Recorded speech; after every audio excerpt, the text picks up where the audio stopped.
In this video, we are going to learn about a job. When you launch a coroutine, it returns a job instance. A job tells us what's happening in a coroutine's lifecycle. It exposes three properties that describe the coroutine's state: isActive, isCompleted, and isCancelled. The coroutine library uses these three flags to represent every state a coroutine can be in.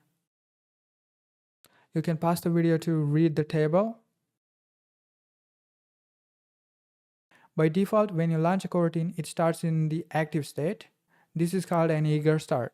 The coroutine begins running immediately. You can also start a coroutine lazily by passing CoroutineStart.LAZY to the start parameter when you launch a coroutine. Lazily started coroutine starts in new state and only becomes active when you use the start method or the join method. While the coroutine is running, it stays in the active state.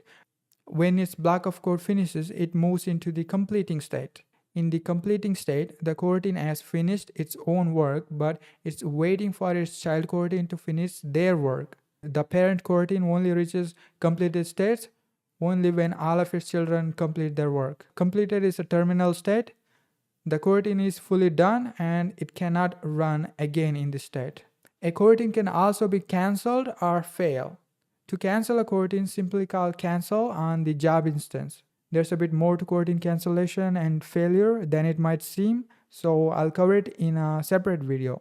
Stick around for that. If cancellation or failure happens while the coroutine is active or completing, it transitions into the cancelling state. In the cancelling state, the coroutine cancels all of its children and waits for them to finish cleanup. Once all children are done and ran their cleanup code, the coroutine reaches the cancelled state.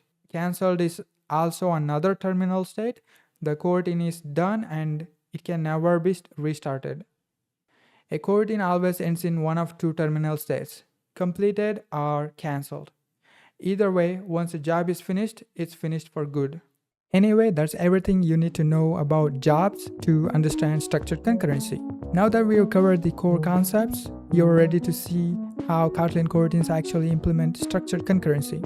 We will revisit structured concurrency in the next video and break it down from a coroutine perspective. If you like the video, please hit the like button and subscribe.